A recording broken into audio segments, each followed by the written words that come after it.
안녕하세요. 매일 새로운 사연을 전하는 읽어주는 사연 라디오입니다. 구독과 좋아요, 많은 공유 부탁드립니다. 오늘의 사연 시작하겠습니다. 안녕하세요. 결혼한 지 6년 된 딸아이 하나를 키우고 있는 30대 여성입니다.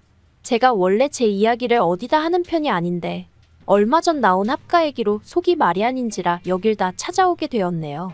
말주변이 없다 보니 두서가 없을 수도 있는데 그래도 이렇게 사는 사람도 있구나 생각하시고 가볍게 들어주시면 감사하겠습니다. 남편하고 저는 같은 중학교를 다녔어요. 하지만 당시에는 그다지 가까운 사이는 아니었습니다. 같은 반을 했던 것도 아니고 그렇다고 학원을 같이 다녔던 것도 아니고 다만 남편 친구랑 제 친구랑 친하다 보니 어쩌다 한 번씩 같이 어울렸던 게 전부였네요. 그러다 모두가 각기 다른 고등학교로 진학하면서 소식 들을 일이 없어졌고요. 하지만 그렇게 10년 가까이 흐른 후 정말 우연한 기회로 남편과 다시 연락이 닿았습니다. 대학교 졸업을 앞두고 취업 준비로 정신없이 바쁠 때였는데 그래도 제가 딱 하나 포기하지 못한 게 있었으니 그건 바로 영화 관람이라는 취미 생활이었어요. 그것마저 안 하고 살면 정말 우울해서 죽을 것 같더라고요. 그런데 그것도 혼자 하니까 괜히 기운이 빠져서 인터넷에서 영화 관람 동호회 같은 걸 알아보고 한 곳에 나가게 되었는데 거기서 남편과 다시 만나게 될 줄은 상상도 못했었답니다. 어렸을 땐 별로 친하지도 않았으면서 그땐 서로 얼마나 반가워했는지. 하지만 그렇다고 저희가 바로 연애를 시작한 것은 아니었고요. 이후로 얼마 지나지 않아 저는 바로 취업을 했지만 남편은 졸업도 하기 전이었다 보니 그냥 가까운 친구 사이처럼 지냈어요. 그러다 본격적으로 서로 연애를 시작한 건 저희 둘 다 직장인이 되고 나서였죠. 남편은 저랑 동갑이었지만 군대를 다녀왔으니 저보다 사회생활이 늦을 수밖에 없었거든요. 그래도 남편은 보란듯이 대기업에 들어가더라고요. 사실 남편이 저보다 학벌이 좋기도 했으니 그래서 당연한 결과다 싶긴 했지만 그래도 사람 마음이 부럽기도 하고 그렇더라고요. 아무튼 그렇게 남편까지 직장 생활을 시작한 이후로는 자주 보기는 어렵겠구나 생각했어요. 저는 저대로 바빴고 남편도 이제 회사에 적응하느라 바쁘겠구나 싶었으니까요. 그런데 그건 제 기호에 불과했습니다. 남편은 오히려 전보다 더 자주 저에게 연락을 해왔고 시쳇말로 들이대기 시작했거든요. 그리고 그런 남편의 적극적인 대시에 저도 못 이긴 척 마음의 문을 열었죠. 저는 연애를 시작하기 전에도 이미 남편에 대해서는 제법 많이 알고 있다고 생각했어요. 하지만 그건 제 착각이었습니다. 특히나 친구로 지내는 동안은 남편의 재정 상태에는 별 관심 없었기에 몰랐는데 연애를 시작하고 나서 보니까 남편이 금전적으로 늘 빠듯해하는 눈치더라고요. 또래에 비해 월급이 적은 편도 아니었는데 왜 매번 빠듯해하는 건지 혹시 나랑 쓰는 돈이 아까워서 저러나 하는 오해도 아닌 게 아니라 하게 되더라니까요. 그런데 알고 보니 신호와 남편 그리고 시동생 중에서 그래도 제대로 된 밥벌이를 하는 건 남편밖에 없었고 그렇다 보니 시부모님 생활비로 남편이 막대한 지출을 하고 있었던 거였죠. 그 와중에 신호와 시동생도 이런저런 이유를 대가며 남편에게 손을 벌리고 있었고요. 그 사실을 알곤 얼마나 기가 차던지. 하지만 그때만 하더라도 제가 남편과 결혼을 전제로 만나고 있던 것은 아니니 괜히 이렇다 저렇다 말을 하기는 좀 껄끄러웠어요. 괜히 쓸데없는 오해를 사기도 싫었고요. 그런데 만나는 기간이 2년이 넘어가니까 누가 먼저랄 것 없이 조금씩 결혼 이야기가 오가기 시작했고 그렇다 보니 서로 얼마나 모았는지 그런 것도 오픈을 하게 되었는데 솔직히 어느 정도 각오는 하고 있었거든요. 그런데도 정말 깜짝 놀랐습니다. 모아둔 돈이 제 절반도 되지 않았으니까요. 그래서 결국 결혼은 하기로 했지만 그 조건으로 시댁에 드리는 생활비는 그렇다고 쳐도 신우나 시동생에겐 더 이상 금전적 도움은 주지 말라고 했어요. 경제권도 제가 가져오기로 했죠. 이게 남들이 들으면 이상할 수도 있는데 그래도 저희는 친구로 지낸 기간이 길다 보니 이런 이야기는 좀 더 직설적으로 할 수 있었던 것 같아요. 아무튼 남편도 이래저래 생각이 많아진 눈치였지만 결국 제 뜻에 따라주기로 했고 그렇게 저희는 결혼을 약속했습니다. 하지만 당연히 시부모님은 이런 변화를 달가워하지 않으셨죠. 결혼하고 첫 달, 줄어든 생활비를 받아드시곤 노발대발하시더니 급기야 제 면전에다 대놓고 야무진 여자를 데려오는 줄 알았더니 어디서 독한 X를 데려왔다는 소리까지 하셨으니까요. 신우나 시동생도 마찬가지였어요. 제가 남매 사이를 이간질한다며 절 못 잡아먹어 안달이었거든요.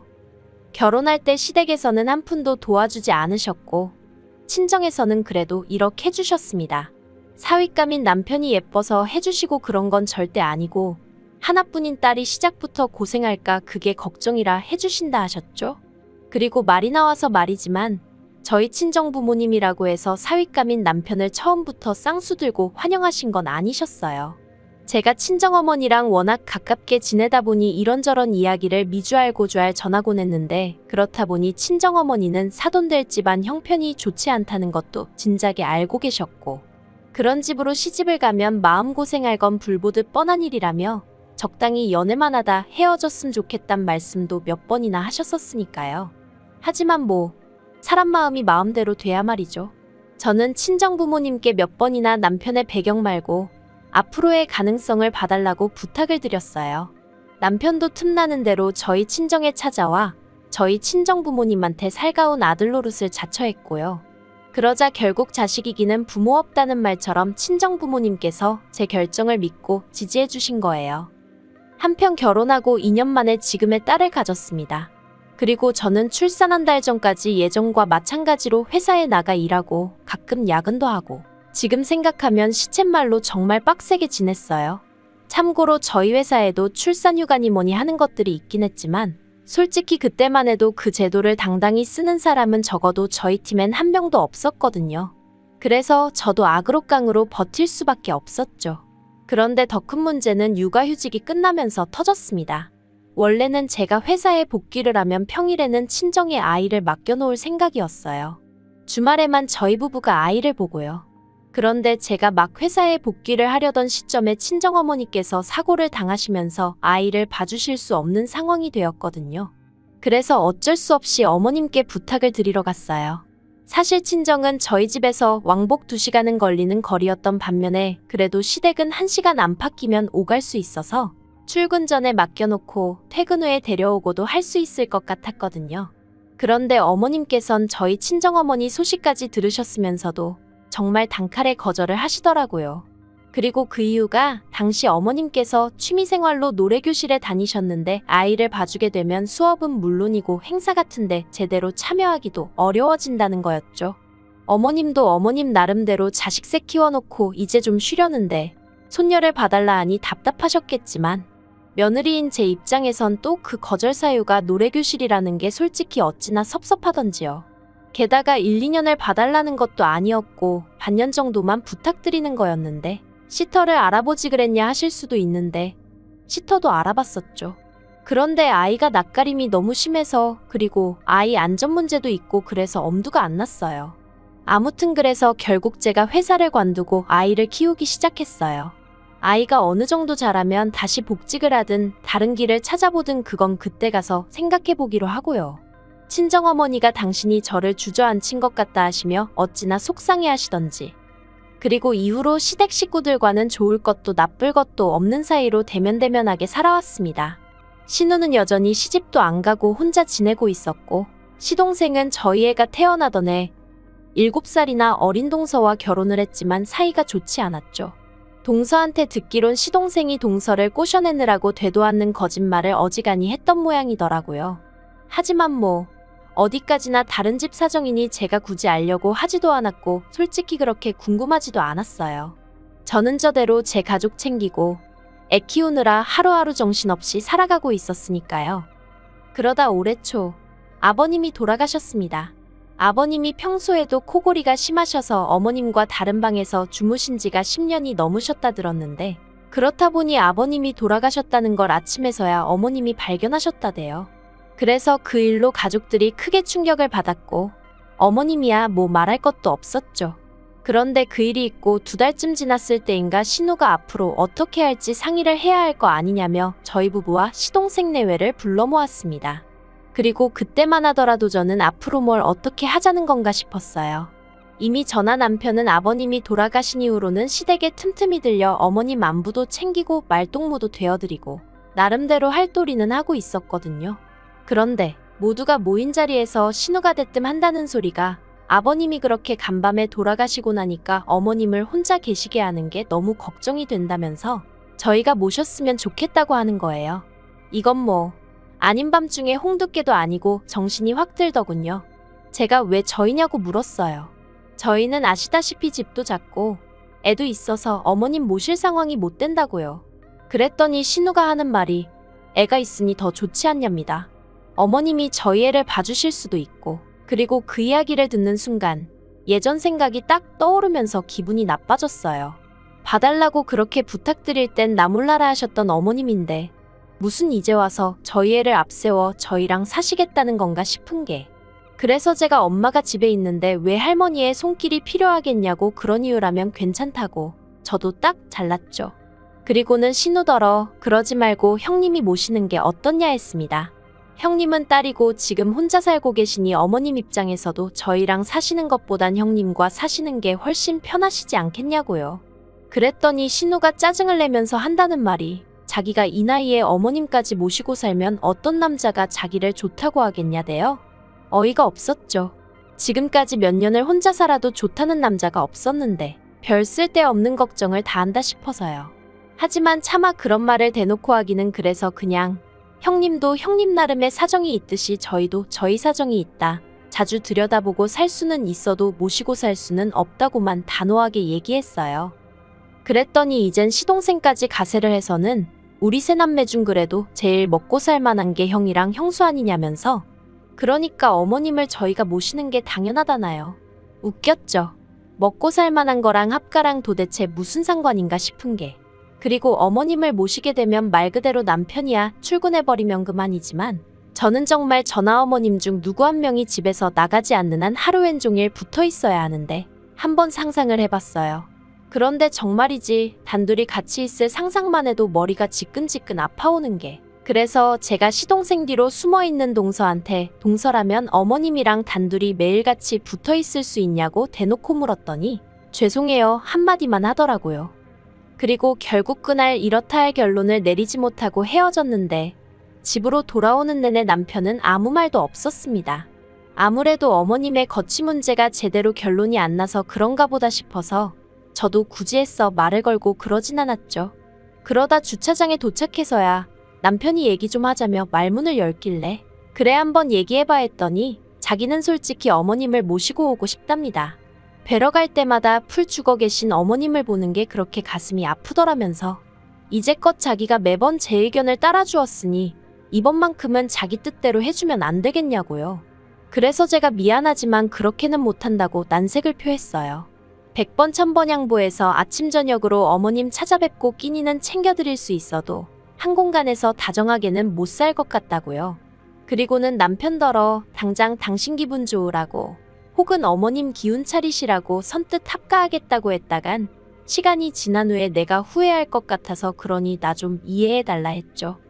하지만 남편도 이번만큼은 도통 저를 이해해주려 하지 않았고 결국 일주일 넘는 시간 동안 설정과 냉전을 오가다 결국엔 제가 졌어요. 어머님을 모셔오는 쪽으로 결론을 냈죠. 단 제가 생활비 말고 어머님을 모시는 데에 대한 노동의 대가를 요구했고 재산 분할에 관해서도 조건을 내걸었습니다. 그리고 이 모든 걸 서류화해서 공증도 받겠다 했거든요. 그랬더니 신우고 시동생이고 저더러 돈독이 올랐냐며 미쳤다고 욕을 해대는 거예요. 사실 처음에 어머님의 거취 문제를 가지고 얘기가 나왔을 때 신우가 자기가 시동생네랑 해서 한 달에 100만 원씩 어머님 생활비를 주겠다 했었어요. 그리고 그때는 아예 모셔올 생각이 없었기에 그런 말도 귓등으로 듣고 흘렸었는데 남편이 하도 집요하게 졸라서 결국 모시고 오자는 쪽으로 이야기가 되니까 불현듯 신우가 했던 말이 떠올랐고 그때부터 나름대로 저도 계산을 해보니까 이런 표현은 좀 그렇지만 생활비만 받아서는 수지타산이 안 맞겠더라고요. 생활비로 100만 원을 받는다고 해도 그거 뭐 어머님 필요하신 거 사드리고 하면 금세 사라질 텐데, 하지만 신우나 시동생은 돈 들였으니 자기들 할 도리는 다 했다고 고개 빳빳이 들고 저희 집에 드나들겠죠. 자기들 마음대로 이러쿵저러쿵 이래라 저래라 해댈게 뻔하고. 그럼 뭐 막말로 저는 남는 거 하나 없이 고생만 죽어라 하고 남 좋은 일만 시키는 거잖아요. 그러니 그럼 돈이라도 더 받아야겠다 그런 생각이 들대요. 그래서 제가 생활비 100만 원에 추가로 저한테 월급 준다 생각하고 100만 원 더 달라고 했어요.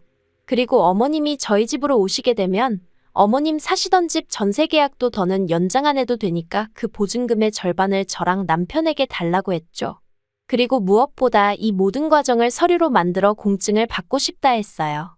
그러면 저희도 어머님 돌아가실 때까지 책임지고 모시겠다고요. 그런데 신우가 저더러 자기들이 며느리를 들였지 파출부를 들였냐면서 무슨 월급을 달라는 거냐고 화를 내는 거예요.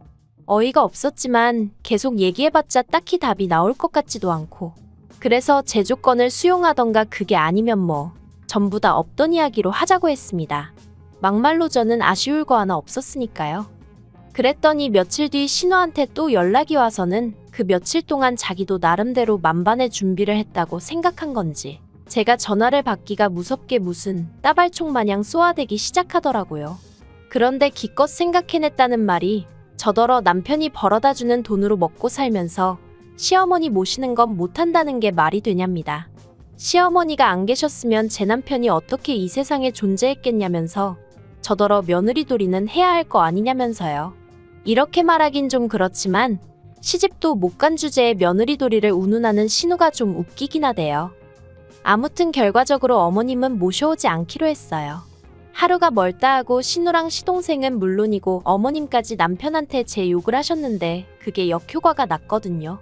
막말로 그래도 저나 남편은 못해도 이틀에 한 번은 시댁에 들려 어머님을 챙겼지만 신우나 시동생은 일주일에 한두 번, 그것도 빈손으로 덜렁덜렁 왔으니 남편이 그걸 알곤 원래 사람이 자기 똥굴인지는 모른다더니 누가 누구를 욕하는 거냐면서 그냥 각자 알아서 하자고 상황을 정리해버렸거든요. 어머님한테도 우리 애는 안 봐줘놓고 이제 와서 어머님 모시고 살라 소리를 어떻게 하시냐면서 그리고 저는 아랫동서 마냥 이번만큼은 남편 뒤에 딱 숨어버렸네요. 솔직히 어머님 연세가 더 드시면 그래서 정말 도움의 손길이 필요해지시면 그때는 뭐 또 그때대로 방법을 찾아야겠죠. 하지만 지금은 아니에요. 그리고 자식이 저희 남편만 있는 것도 아닌데 왜 잘 사는 저희를 들쑤시지 못해서 안달인지 모르겠네요. 아무튼 말로만 효도하는 것들이 제일 문제 아닌가요? 자기들이 하기 싫고 못하겠는 건 남들도 마찬가지라는 거 생각 좀 하고 짓거리면 좋겠습니다. 긴 이야기 들어주셔서 감사합니다. 오늘의 사연은 여기까지입니다. 구독과 좋아요, 알람 설정해주시면 앞으로 더 좋은 사연으로 찾아오겠습니다. 감사합니다. 감사합니다. 감사합니다. 안녕하세요. 매일 새로운 사연을 전하는 읽어주는 사연 라디오입니다. 구독과 좋아요, 많은 공유 부탁드립니다. 오늘의 사연 시작하겠습니다. 안녕하세요. 결혼한 지 올해로 6년 차, 3살 난 딸아이를 키우고 있는 30대 여성입니다. 제가 오늘 이렇게 글을 쓰게 된 건 염치가 뭔지 모르는 듯한 신우와 어머님 때문이에요. 사실 신우랑 어머님이 어떻건 간에 남편만이라도 제정신이면 제가 이렇게 글을 쓰는 일까진 없었을 텐데 팔은 안으로 굽는다더니 남편도 은근슬쩍 신우랑 어머님 편을 드는 게 아주 꼴사나워 죽겠네요. 그런데 제가 이혼하자니까 그건 또 못한다고 징징거리고 사람 성품이 나쁜 건 아닌데 맺고 끊는 걸 잘 못하다 보니 그 여파가 전부 다 저에게 오는 듯합니다. 남편하고는 지인의 소개로 만났지만 바로 연애를 시작한 것은 아니었어요. 당시 남편이나 저나 직장을 다니는 회사원이었는데 둘 다 워낙 일이 바쁘다 보니 서로를 알아갈 만한 시간적 여유가 없었거든요. 그래서 거의 서로 연락처만 가지고 있는 수준으로 1년이란 시간을 흘려보냈다가 우연한 계기로 다시 연락을 주고받기 시작했고 그리고 이후로 급속도로 가까워져 연인이 되었네요. 연애하는 동안 어느 다른 연인들처럼 저희도 별것도 아닌 일로 다투기도 하고 마음 상해하기도 하고 하지만 헤어진 애만의 그런 소리까지 해본 적은 없어요. 보통은 한두 시간 내에는 풀리고 길어도 하루 이상을 가지 않았죠. 말 그대로 남들 하는 만큼의 평범한 연애를 했어요. 그리고 사귄 지 1년 반이 지났을 무렵 남편이 장미꽃 한 다발을 내밀며 프로포즈를 해와서 결혼까지 약속하게 되었죠. 그때만 해도 정말이지 제가 남편과 이혼까지 생각하게 될 줄은 몰랐다니까요. 결혼할 때 양가로부터 받은 도움은 없어요. 원래는 친정에서 5천 해주신다고 했고 시댁에서도 그러면 똑같이 5천을 맞춰주시겠다 했었는데 신우가 말 그대로 미천할뛰었거든요. 신우는 남편보다 2살 어렸지만 혼전 임신을 했던 탓에 남편보다 한참 일찍 시집을 갔어요. 그리고 그때 어머님이 혼전 임신으로 시집가는 딸이 너무 미워서 한 푼도 안 해주셨다고 들었습니다. 어머님 말씀으로는 혼전 임신이고 뭐고 당신은 당신 딸밖에 안 보였기에 애지우고 결혼하지 말라고 하셨었대요. 그런데 신우가 그런 어머님의 마음을 몰라주고는 어머님더러 사람도 아니라면서 딸이 차마 엄마한테 할 소리가 아닌 말들을 퍼부어댔었다네요. 남편 말로는 거의 쌍욕 수준이었다고요. 결국 그때 어머님과 신우의 감정에 골이 있는 대로 깊어져서 어머님이 한 푼도 안 해주셨던 건데 신우가 그 이야기를 들먹이며 왜 자기는 해줘놓고 오빠만 해주냐면서 아주 중내산의 난리가 났던 거죠. 참고로 저는 결혼하고 나서야 신우 성격이 말 그대로 핵폭탄급이라는 걸 알았어요. 아무튼 그래서 남편이 그냥 자기도 한 푼도 안 받고 결혼하겠다 했고 저는 시댁에서 하나도 안 해주신다고 하니 친정에도 그럼 손 벌리지 않겠다 뭐 그렇게 얘기가 된 거예요. 그리고 솔직히 저도 사람인데 처음엔 이런 상황 자체가 어이가 없기도 하고 짜증도 나더라고요. 1억이란 돈이 적다면 적은 돈이지만 그래도 그 돈이 있고 없고에 따라 저희 부부의 출발선이 달라질 수도 있었으니까요. 하지만 지금은 솔직히 안 받길 잘했다는 생각이에요. 덕분에 양가 부모님께도 좀 더 떳떳한 기분이고 지금 저희가 이뤄놓은 것에 대해서 자부심이 있거든요. 그리고 무엇보다도 결혼하고 나서 시부모님 생활하시는 걸 이렇게 저렇게 보니까 남편 말과는 달리 노후 준비도 제대로 되어 있지 않은 듯해요. 그러니 여러 가지로 안 받길 잘했다 싶은 거죠. 저희는 있는 돈 없는 돈 전부 다 끌어다가 수도권에 아파트를 구해 신혼생활을 시작했습니다. 신혼은 신혼대로 즐기되 1년 안에는 아이를 갖겠다는 계획도 세웠고요. 딸이든 아들이든 그런 건 중요한 문제가 아니었어요. 그런데 어째서인지 2년이 지나도록 도통 임신이 되질 않았습니다. 딱히 피임을 하는 것도 아니었는데 말이죠. 결국 도저히 안 되겠다 싶어서 남편하고 같이 병원을 찾았는데 병원에서도 이렇다 할 원인이 안 보인다 하니 이제 와서 말이지만 그때부턴 정말 하루하루가 피가 마르는 기분이었습니다. 그리고 그 스트레스가 이만저만이 아니었던 건지 결국 하루는 제가 출근하는 버스에서 기절까지 했네요. 다행히 어딜 다치지는 않았지만 양가 어른들도 그렇고 당사자인 저나 남편까지 큰 충격을 받았죠. 그리고 며칠 뒤 남편이 당분간은 몸과 마음을 돌보며 엄마가 될 준비를 하는 게 어떻겠냐며 퇴사를 권하더라고요. 솔직히 처음엔 남편이 너무 이기적이란 생각도 들었고 상황 자체가 짜증이 났어요. 하지만 남편은 정말 제가 걱정돼서 꺼낸 이야기였다는 걸 알았기에 결국 남편과 상의 끝에 저는 퇴사를 했습니다. 이후로는 집에서 잘 자고 잘 먹고 돌이켜 생각해보면 사회생활 시작한 이후로 그렇게 늘어져 있어 본 적이 없었던 것 같아요. 아무튼 그리고 정말 놀랍게도 저는 퇴사 3달 만에 임신을 하게 되었습니다. 그리고 눈에 넣어도 아프지 않을 딸을 낳게 되었죠. 자식을 키우는 게 쉬운 일이 아니라는 건 이미 너무 많이 보고 들어서 알고는 있었지만 그래도 말 그대로 장난이 아니더라고요. 누가 애만 봐준다고 하면 그냥 차라리 하루라도 빨리 출근을 하고 싶은 기분이었달까요? 그리고 아닌 게 아니라 혹시나 하는 마음으로 어머님께 물어본 적도 있어요. 아이를 봐주시면 매달 200만 원씩 드리겠다고 평일에만 좀 봐주시면 안 되겠냐. 하지만 어머님이 정말 단칼에 거절을 하시대요. 너희 자식은 너희가 키워야지. 왜 남의 손을 타려고 하냐면서 말이죠. 이땐 좀 서운했어요. 언뜻 듣기로는 신혼의 첫째를 한동안 키워주셨다 들었거든요.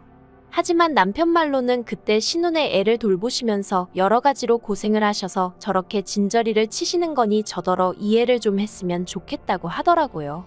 그래서 저도 더는 말 안 했어요. 그리고 뭐 또 딸하고 며느리는 좀 다르잖아요. 아무튼 이런저런 우여곡절을 거치며 어느새 1년이란 시간이 흘렀고 저희 애 첫돌이 막 지나고 나서 신혼애도 출산을 했어요. 신혼애의 경우 그러니까 둘째였죠. 그런데 그게 화근이었다고 해야 할지 신우가 자꾸 저희 애랑 자기네 애를 비교하기 시작했거든요. 그리고 그 비교라는 게 누가 더 예쁜 애 똑똑한 애 이런 게 아니라 자꾸 불쌍한 척을 하는 거예요. 일단 저희 애 같은 경우 워낙 양가에서 기다리던 아이이기도 했고 그렇다 보니 여기저기서 받는 선물 같은 게 많았어요. 그리고 특히나 친정에서는 첫 외손녀라는 타이틀 덕분에 친정부모님께서 애가 어려서 나중에 기억도 못한다는 제 이야기에도 불구하고 그저 당신들이 좋아서 해주는 거라며 좋은 브랜드에서 오시며 장난감이며 많이도 해주셨어요. 하지만 신혼에는 사정이 저희와는 달랐거든요. 일단 당장 시부모님도 가뜩이나 벌이도 마땅치 않은 데다가 시매부도 탐탁치 않아 하시는 상황이었는데 그 와중에 신우가 둘째를 낳았다는 걸 이해가 안 된다는 식으로 표현하셨어요. 그리고 시댁 형편이 넉넉한 것도 아니다 보니 뭐 크게 해주시는 건 없으신 것 같았고요. 그러니 신우 입장에서는 나름대로 서운했던 게 있었던 모양인데 그 서운함을 자꾸 제 앞에서 표현하는 거예요.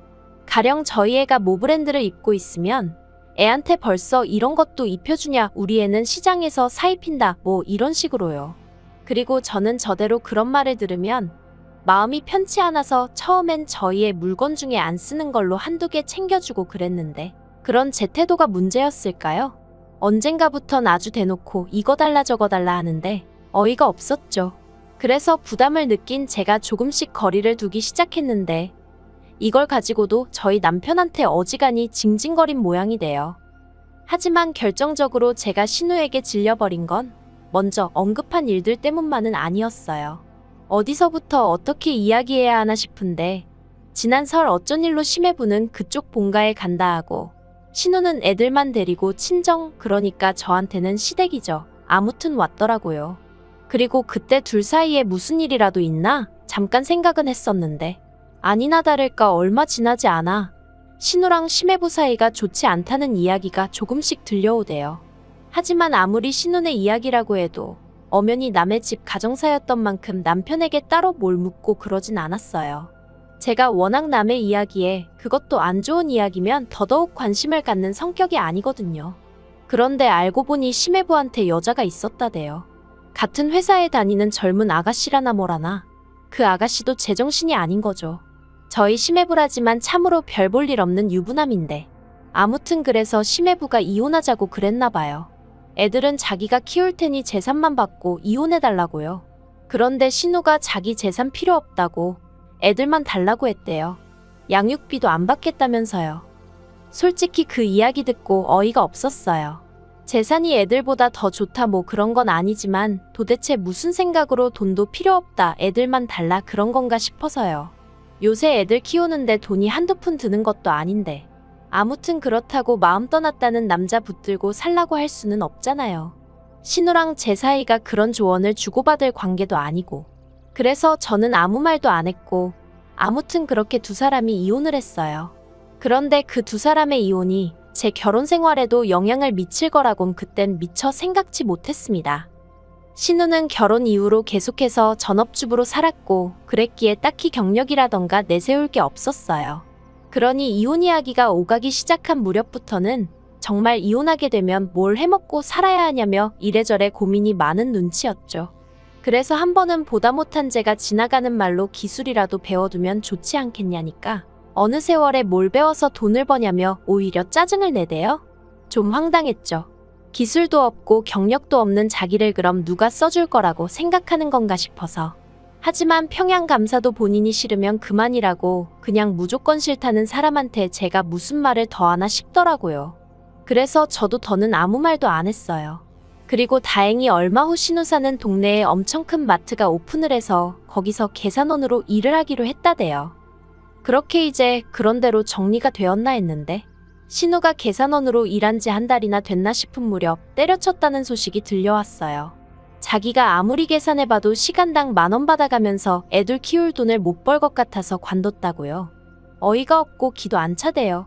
하지만 신우는 계속해서 이렇게는 못 산다며 말 그대로 지 잘났다고 떠들어대더니 이달 초 자기가 밤에만 일하고 대신 한 달에 400만 원씩 받을 수 있는 일을 찾았답니다. 당황스러웠죠. 어떤 일이 밤에만 일을 하는데 400씩이나 주나 싶은 게. 그리고 이내 안 좋은 생각이 들어서 저랑 남편이 신우를 붙들고 도대체 무슨 일이냐 몇 번이나 물었는데 입을 정말 딱 다물고 죽어도 말을 안 해주는 거예요. 한다는 말이라곤 남 부끄러운 짓은 안 한다.